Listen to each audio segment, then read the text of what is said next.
কৃষকদের সাথে প্রতারণা এটা অত্যন্ত নিঃসন্দেহে জঘন্য কাজ। আপনারা জানেন যে কিছুদিন আগে ভারী বৃষ্টিপাতের ফলে বাংলাদেশের যে হাওর অঞ্চলগুলি ছিল সেই সবগুলো হাওর অঞ্চল ডুবে এই বৃষ্টির পানিতে একবার প্লাবন হয়ে গিয়েছে। যেখানে চাষযোগ্য ধান ছিল, কৃষকের স্বপ্ন ছিল সেখানে, এবং কৃষকের সারা বছরের খাবার ছিল এই জায়গায়। এবং শুধু কৃষকের খাবার ছিল না, সেই জায়গায় যে পরিমাণ ধান নষ্ট হয়েছে মানে কয়েকটা জেলার সারা বছরের খোরাকি ছিল, এবং কৃষকের সারা বছরের ইনকামের একটা অংশ ছিল এই জায়গায়। আর সেখানে আঘাত, সেটা কি প্রাকৃতিক আঘাত? একদমই না, নিঃসন্দেহে না। সেখানে অপরিকল্পিত বাঁধ নির্মাণ করে এই কৃত্রিম একটা সংকট তৈরি করেছে, যেটা প্রাকৃতিকভাবে আগে কখনো এরকম ছিল না।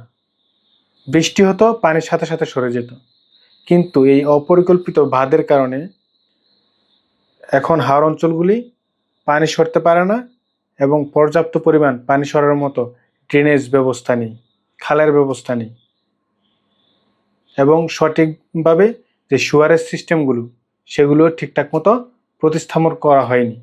আর তার ফলেই এই ভারী বৃষ্টিপাত হলে সেখানে প্লাবন হয়ে যায়। কিন্তু এখন কি প্লাবনের সময়?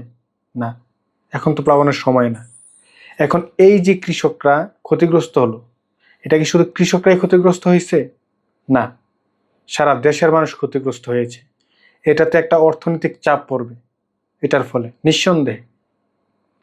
তো সেই জায়গায় যেহেতু কৃষকরা ক্ষতিগ্রস্ত, এবং এই কৃষকের ধারাই তো আমাদের বাংলাদেশের অর্থনীতি অনেকটাই নির্ভরশীল। যেহেতু কৃষকরা ক্ষতিগ্রস্ত, সেহেতু কৃষকদের অবশ্যই রাষ্ট্রীয়ভাবে সহায়তা প্রয়োজন। তো সেই ক্ষেত্রেই বাংলাদেশের বর্তমান প্রধানমন্ত্রী জনাব তারেক রহমান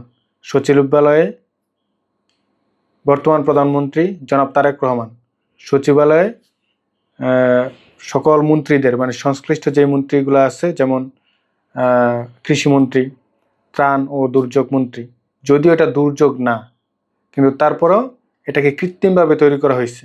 যাই হোক, সংশ্লিষ্ট যেই মন্ত্রণালয়গুলা রয়েছে সেই মন্ত্রণালয়গুলোকে নির্দেশ দিয়েছেন প্রধানমন্ত্রী, এবং রীতিমতো বলেছেন কৃষকদেরকে যেই প্রণোদনা দেওয়া হবে অথবা যেই সহযোগিতা দেওয়া হবে সেটা অবশ্য 3 মাসের জন্য, কিন্তু যদিও এটা সারা বছরের জন্য দেওয়ার দরকার ছিল, তো যেহেতু 3 মাসের জন্যই দিবে, কোনো সমস্যা নাই।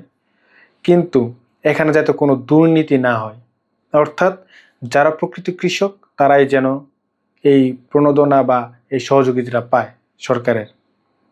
আর এই সহযোগিতার জন্য কৃষকদের যেই তালিকা তৈরি হবে সেই তালিকায় যাতে কোনো ধরনের ভুল তথ্য না থাকে এবং ভুল ব্যক্তি না ওঠে, প্রকৃত কৃষক যারা তাদের তথ্যটাই যেন উঠে আসে। যদিও তিনি হুমকির ভাষায় বলেননি, কিন্তু বর্তমান প্রধানমন্ত্রী জনাব তারেক রহমান, তার মা প্রধানমন্ত্রী ছিলেন এবং তার বাবাও এই দেশের প্রেসিডেন্ট ছিলেন।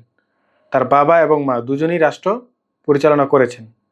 তো বিশেষ করে বেগম খালেদা জিয়া যখন প্রধানমন্ত্রী ছিলেন তখন কিন্তু তিনি সব কিছু বুঝেন ওই সময়টাতে, এবং যদিও তিনি কোনো সংসদ সদস্য কিংবা কোনো পদে ছিলেন না, কিন্তু তারপরেও রাষ্ট্র পরিচালনা বা ক্ষমতার মূল কেন্দ্রে তিনি ছিলেন।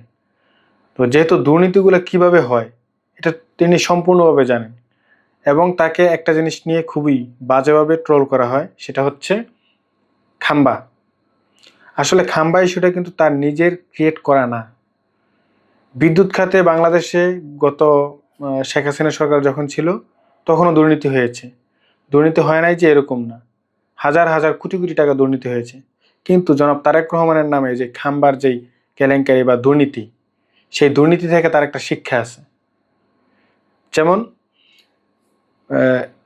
দুর্নীতি কিভাবে হয়, একটা হচ্ছে সরকারি কর্মকর্তা এবং কর্মচারী এবং সংশ্লিষ্ট যাদেরকে দায়িত্ব দেওয়া হয় তাদের মাধ্যমেই তো দুর্নীতি হয়।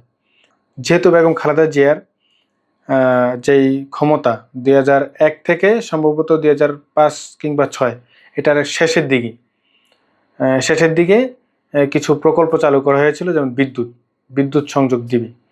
তো ওই সময় ব্যাপক পরিমাণ, মানে বিভিন্ন এলাকায় খাম্বা করা হয়, প্রতিস্থাপন করা হয়, বিদ্যুৎ দেওয়ার উদ্দেশ্যে এবং তারও টানা হয়, কিন্তু বিদ্যুতের লাইন এবং সংযোগ দিতে পারেনি। তার আগেই বেগম খালেদা জিয়া সরকারের এক ধরনের এটা তিনি পদত্যাগ করে তত্ত্বাবধায়ক সরকারের হাতে ক্ষমতা ছেড়েছিলেন। তো যেহেতু ওই সময়টাতে প্রতি খাম্বার পিছনে সম্ভবত 3,000 নাকি 5,000 টাকা করে নেওয়া হতো। হ্যাঁ, এটা এক্স্যাক্টলি কোনো ওইরকম কোনো ডকুমেন্ট নাই, কিন্তু ওইটা মানুষের বলা আর কি। তো সেই প্রেক্ষিতে আমি বলতেছি, কিন্তু এটা সত্য। যেমন এলাকার অনেক নেতা আছে, তারা তো অবশ্যই তাদের মাধ্যমে যখন এটা আসছে কাজ, এটা বাংলাদেশে হয়, এটা স্বাভাবিক দুর্নীতি, কিন্তু সেটা বন্ধ করতে হইলে যেই পদক্ষেপগুলো নেওয়া দরকার বর্তমানে সেটা নেওয়া প্রয়োজন, আমি এটা মনে করি, বা তারেক রহমানের সেটা দরকার। আর তার যেহেতু পূর্ব শিক্ষা আছে যে কোনো প্রকল্প নিয়ে দুর্নীতি হয়, যেমন সরকারি ব্যক্তিবর্গ থেকে শুরু করে এলাকার যে নেতারা আছে তাদের মাধ্যমে এগুলো বেশি হয়। তো এই কারণে তিনি আগেই মানে একটা সফট হুমকি দিয়েছেন, যাতে সঠিক